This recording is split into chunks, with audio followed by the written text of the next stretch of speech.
Good morning to all. I am from the TSN school and today I am going to explain lesson number 10 in class 10 subject science, and the name of this chapter is light, reflection and refraction. It is the fourth part of this chapter. In my last video I will explain this slide, and in this slide firstly are showing here uses of the concave mirror, and in this slide जो हम लोगों ने case discuss किए थे, 6 cases के बारे में हमने स्टडी करी थी related to the concave mirror की ऑब्जेक्ट को फोकल लेंथ पे या सेंटर ऑफ कर्वेचर पे रखने पर इमेज का फॉर्मेशन कहाँ होता है। तो हमने जो स्टडी करी थी बेटे उसको इस तरीके से यहाँ पर हमने रिप्रेजेंट किया है। इसमें first position of the object जहाँ जहाँ हम रखेंगे, देन इमेज का फॉर्मेशन कहाँ पे होगा, position of the image, and जो इमेज क्रिएट होगी उसका नेचर कैसा होगा। तो उसके लिए nature and size of the image यहाँ पर दिया गया है आपको, and at in the last uses आपको दिए गए हैं कि एट इन्फिनिटी के ऊपर रखने पर जो फोकस जो इमेज बन रही है वो इस तरीके का कॉन्केव मिरर किस यूज़ में आता है। ओके, तो लास्ट वीडियो के अंदर थर्ड वीडियो में मैंने आपको बताया था कि फोर्थ पार्ट तो मैंने आपको यहाँ शो किए हैं, नेक्स्ट 2 पार्ट जो है वो मैं आपको नेक्स्ट स्लाइड के अंदर शो कर रही हूँ।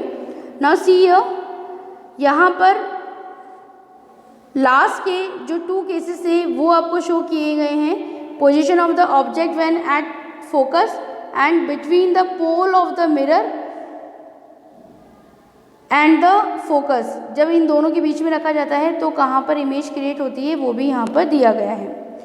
नाउ कॉन्केव मिरर के 6 पोजीशन पार्ट को एक्सप्लेन करने के बाद today I am going to explain convex mirror. Firstly हम यहाँ जानेंगे कि किस तरह का इमेज फॉर्मेशन यहाँ पर होगा, और देन उसके बाद हम लोग जो दोनों केस हैं इसकी उसकी स्टडी करेंगे। फर्स्ट दिया गया है बेटा, the following rays are considered while the constructing ray diagram. A ray of the light traveling parallel to the principal axis and reflection from a convex mirror appear to come from its focus behind the mirror. इसके अंदर ये कहा गया है कि जो ray of light है वो पैरेलल आ रही है, देन कॉन्वेक्स मिरर से स्ट्राइक होने के बाद यहाँ से ये रिफ्लेक्ट होती है, और रिफ्लेक्ट होने के बाद में क्या होगा कि ये कहीं पर भी मिलती नहीं है, कहीं पर भी इंटरसेक्ट होती हुई दिखाई नहीं दे रही है। तो हम क्या करते हैं, इस वाली लाइन को आगे की तरफ बिहाइंड द मिरर हम इसे ले जाते हैं, और जिस पॉइंट के ऊपर ये नेक्स्ट लाइन को कट करती है वहीं पर हम इमेज फॉर्मेशन उसका बताते हैं। ठीक है, नेक्स्ट कॉन्वेक्स मिरर से रिलेटेड जो 2 केसेस हैं हमारे पास में उनके ऊपर डिस्कस करते हैं हम।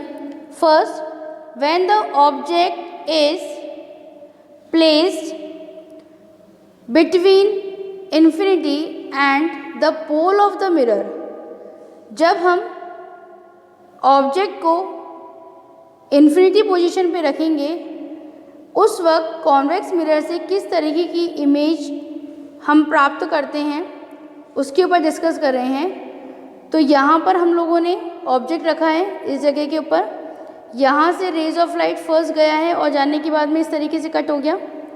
सेकंड वाला जो रेज है वो कहाँ जा रही है आपके बेटे, यस इस तरीके से यहाँ पर कट यहाँ पर हुआ, और इसके बाद में वो कहीं पर भी मर्ज होती हुई हमें दिखाई नहीं देती है, इंटरसेक्ट होती हुई वो हमें दिखाई नहीं देती है।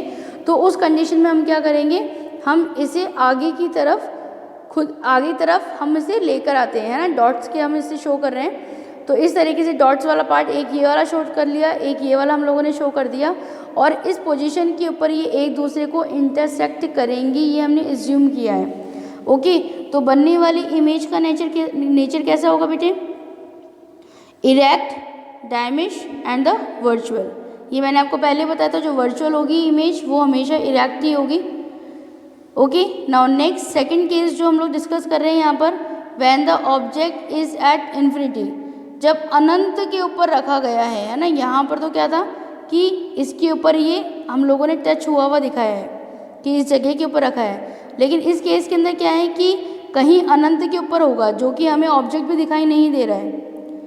तो उस वहाँ पर उस जगह से जो रेज ऑफ लाइट आ रही है वो एक तो इस तरीके से आ रही है, एक दूसरी यहाँ पर नीचे से इस तरीके से आ रही है। दोनों ही कंडीशन में क्या होगा कि यहाँ पर ये टकराने के बाद में इस तरीके से लौट जाएगी, और नीचे वाले के अंदर क्या होगा कि यहाँ से गए और यहाँ से स्ट्राइक होने के बाद में इस तरीके से लौट गए। इस कंडीशन में क्या होगा कि दोनों लाइंस जो हैं वो कहीं नहीं मिल रही हैं, तो हम इसे पीछे की तरफ बढ़ाएंगे थोड़ा सा, और पीछे की तरफ बढ़ाने से क्या हो रहा है कि भैया यहाँ दिख रहा है कि इस जगह के ऊपर जो रेज ऑफ लाइट है एक दूसरे को इंटरसेक्ट कर रही हैं। ओके, तो इमेज का फॉर्मेशन कहाँ पर होगा? इस जगह के ऊपर होगा। कैसी होगी इमेज?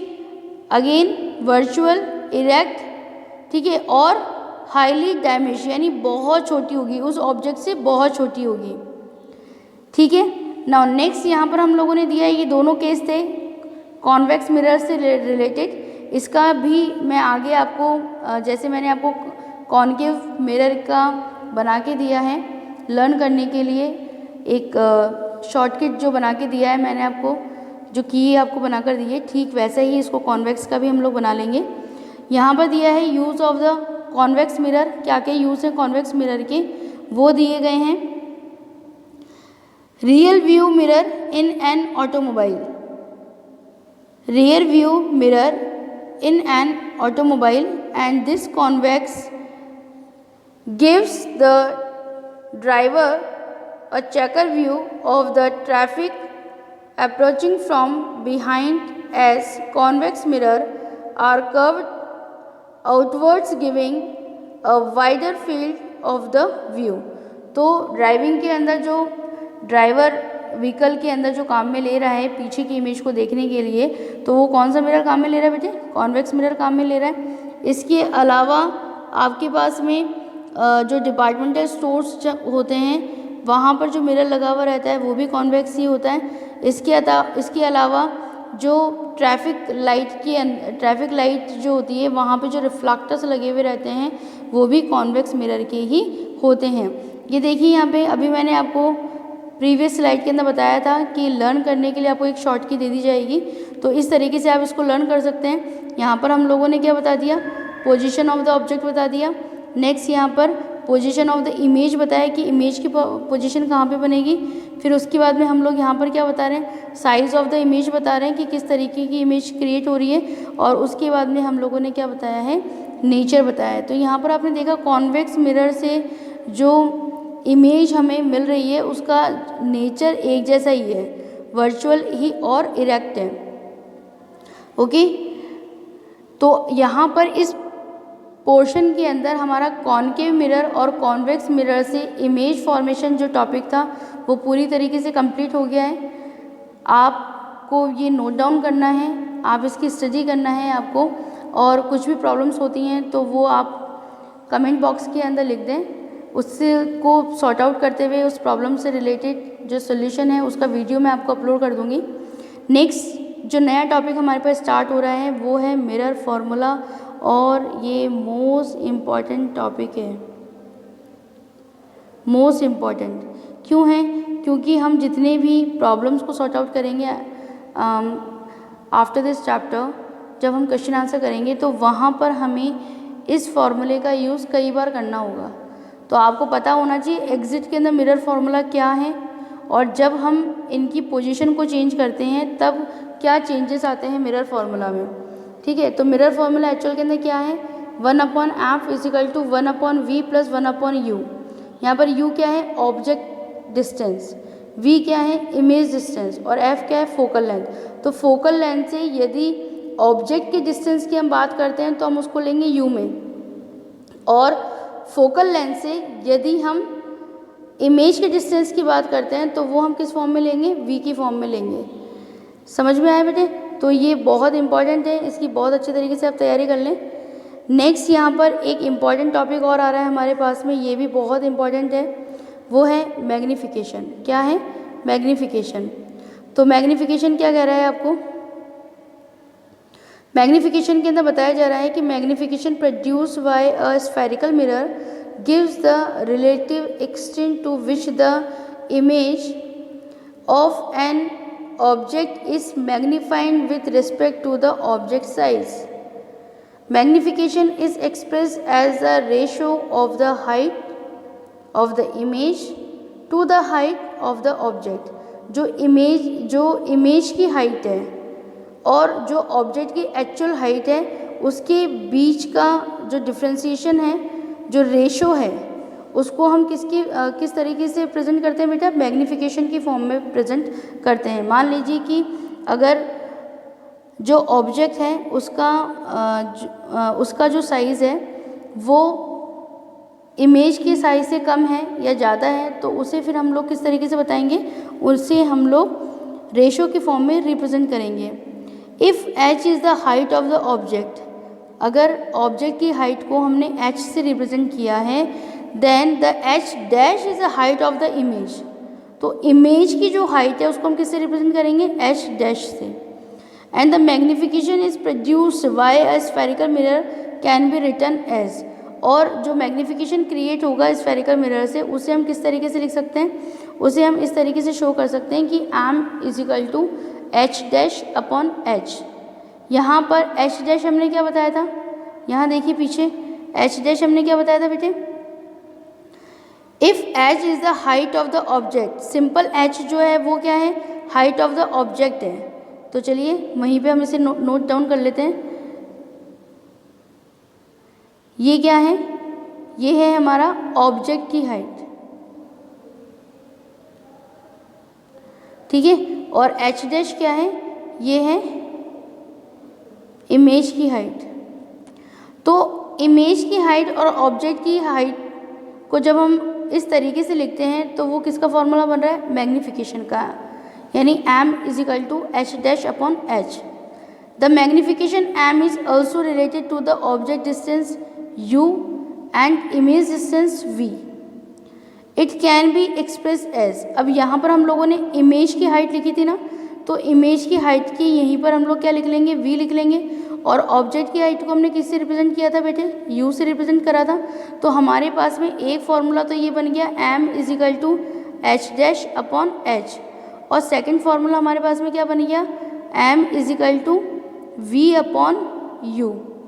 ये दोनों ही फॉर्मूले जो हैं वो बहुत ही इंपॉर्टेंट हैं। अगर आपसे इमेज की हाइट पूछते हैं और ऑब्जेक्ट की हाइट दी है और इमेज की हाइट देने के बाद में अगर आपका उसका मैग्नीफिकेशन निकालने के लिए कहते हैं तो ये वाला फॉर्मूला लगेगा।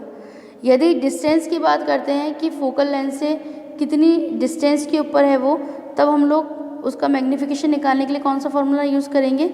m is equal to v upon u।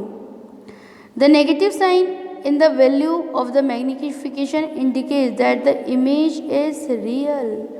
ये बहुत ही इम्पॉर्टेंट है, आप समझने की कोशिश करें कि अगर यहाँ पर नेगेटिव साइन आता है किसका? जो v अपॉन u का जो फॉर्मूला हमने लिया है, यदि उसके अंदर नेगेटिव साइन आ रहा है वैल्यूज़ का, तो वहाँ पर ये बताया जा रहा है कि इमेज कैसी होगी? रियल होगी। तो आगे जाके मैग्नीफिकेशन में जो हमें वैल्यू नेगेटिव के अंदर मिल रही है उसी से शो होगा कि जो इमेज है वो कैसी है? रियल है। ये मैं आपको क्यों इतना 2 बार मैंने आपको रिपीट करा है, क्योंकि जब हम न्यूमेरिकल्स प्रॉब्लम्स को सॉर्ट आउट करेंगे तो वहाँ पर मैग्नीफिकेशन पूछा जाएगा, और एट इन द लास्ट हमें ये भी शो करना पड़ेगा कि मैग्नीफिकेशन की जो वैल्यू आई है उससे हमें क्या समझ में आता है? इमेज कैसी है? रियल है कि वर्चुअल है, ठीक है ना।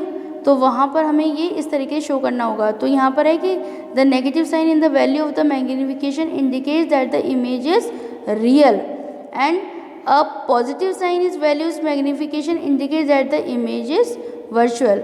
अगर हमें पॉजिटिव साइन मिल रहा होगा तो पॉजिटिव साइन के अंदर हम लोग क्या बताएंगे कि इमेज जो है वो कैसी है, वर्चुअल है।